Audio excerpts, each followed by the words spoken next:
I just opened my Apigee workspace in VSCode editor. As you can see, I'm logged into my Google account and configured the Google project I will be using.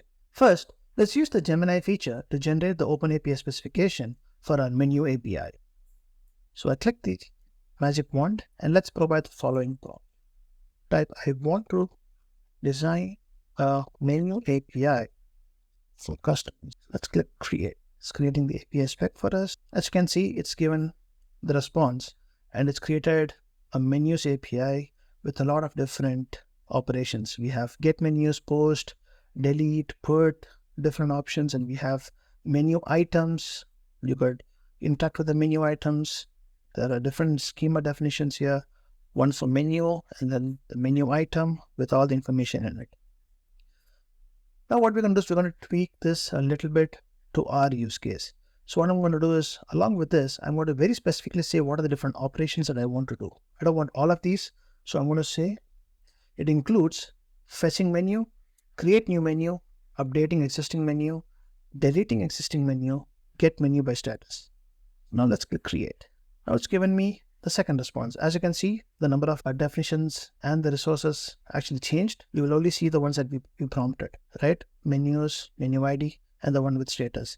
Now let's look at the different schemas. It's actually created a new schema object called status.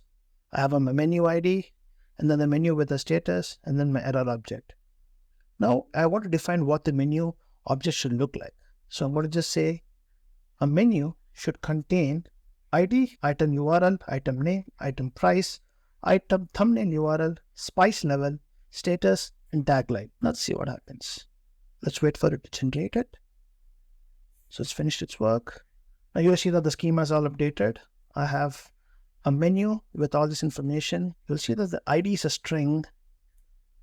Price is a number. It automatically knew that it's a price, so it has to be a number. Spice level is a string. Status is a string. Now I want to make some more tweaking to this. I want to very specifically say that my ID is going to be an integer. My spice level is going to range from 1 to 5. And I want 3 different values for my status: processing, ready, and failed. Okay. Like it's created it. If I go to menu, if I look at the ID object, yeah, it's updated that to an integer. Let's look at the spice level. Yes, it updated that into integer with a minimum and a maximum from 1 to 5, like what we specified. Now the status, it's an enum with an array with elements of processing, ready, and failed. Perfect. This is exactly what we wanted. Now let's look at the error object. The error object has code and message. Now let's make some changes to the error message as well. So what I'm going to do is I'm going to add this to my prompt, which says my error response should contain error code, error message, and status. It's created the specification again for me with this error object updated. Now it has the error code, the error message, and status that we had prompted. Perfect. Now if I have to see this, I can actually click the view code. It'll actually show me the entire OpenAPI YAML specification file. I can save this. I can also save this to my API hub. Now let's do that. So let's publish to the API hub. Yeah, I want this to be called menu API. I want the version to be 1.0.0. As you can see, it's actually publishing this. I can also now click this view in hub to see it in my API hub portal. I just logged into Apigee in my GCP console to see if the OpenAPI specification that was generated got uploaded. So I go to API hub. I can see menu API available here. I can see all the information as part of it. Version has 1.0.0. Everything looks good. Now let's go back to our VSCode editor and continue with our development. So here in our OpenAPI Spec generator that we had, there's another option called create API Proxy. So let's go ahead and create an API Proxy. It's going to be called menu v1. It's automatically generated the proxy for me. As you can see, the API Proxy is created here with all the resource definition from the OpenAPI Spec created here as conditional flows. Now let's look at the target. Now the target is actually pointing to a dummy URL. So let's point it to the URL that we This is the URL that I want it to be pointed to. Now let's deploy this to the local environment that I have on my emulator.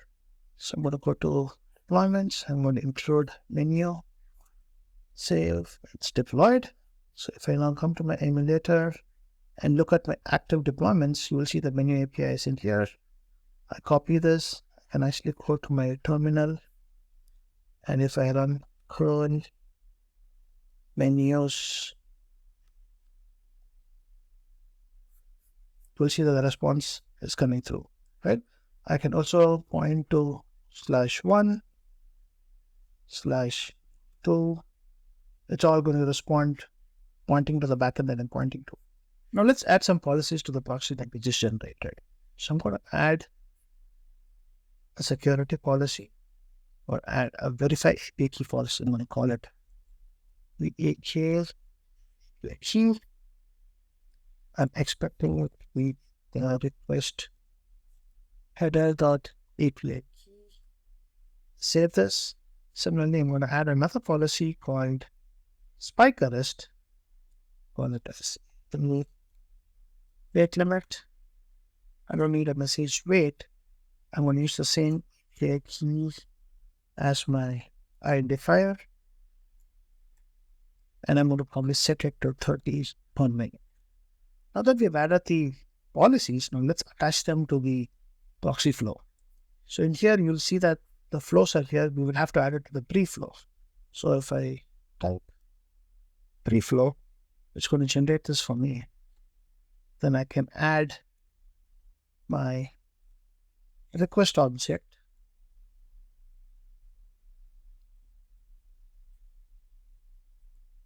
It automatically generates all this for me. Now, if I go and replace my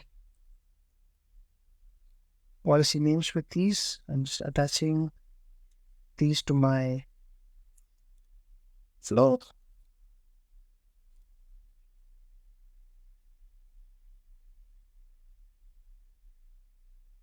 You will see extra tag that's created. Now we should be good. Now let's try and redeploy this particular proxy to my environment. I just redeployed it. Let's go back to the terminal and run the same command again. Run. You see that now it's returning an error stating that we cannot find the API key. Now let's create a test data in the local emulator to generate the API key with which we can actually test it locally. So in the test data, I'm going to click next to test data. I'm going to create a new test object. So I'm going to call it local test. And under my local test, I'm going to create a product. I'm going to call it namely product. I want to add this menu API to it. It's automatically generated this for me. Next, I'm going to create a developer. Let's call it test@symbol.com. The username is test. First name is test. Last name is test. Let's create this for me. And let's create an app. I'm using this test. Good. Call it menu app. No callback. Adding this to it. I don't want the expiring. Save. Okay. Now I can actually import this to my emulator. So I just imported it. Now when you see this emulator, under the emulator you have active test data. Under the active test data you have an active dev app which generated consumer key for. So now if I go back to my terminal and just add that to my header, you will see that the response kicks in. So if I make a few calls, we'll start seeing that now. We'll see that it's giving a spike arrest violation because it hit the limit that we had set. Now that this proxy is developed locally and tested locally as well, it's a good time for us to actually commit the code source code repository. This commit can basically trigger a CI/CD pipeline that can push the code to Apigee. You could use open source tools like Apigee CLI or Maven plugin to interact with the Apigee APIs to publish or deploy this proxy to the Apigee environment. As you can see, I just ran the Apigee CLI command that published my local code to the Apigee environment that I have. You will see menu v1 available.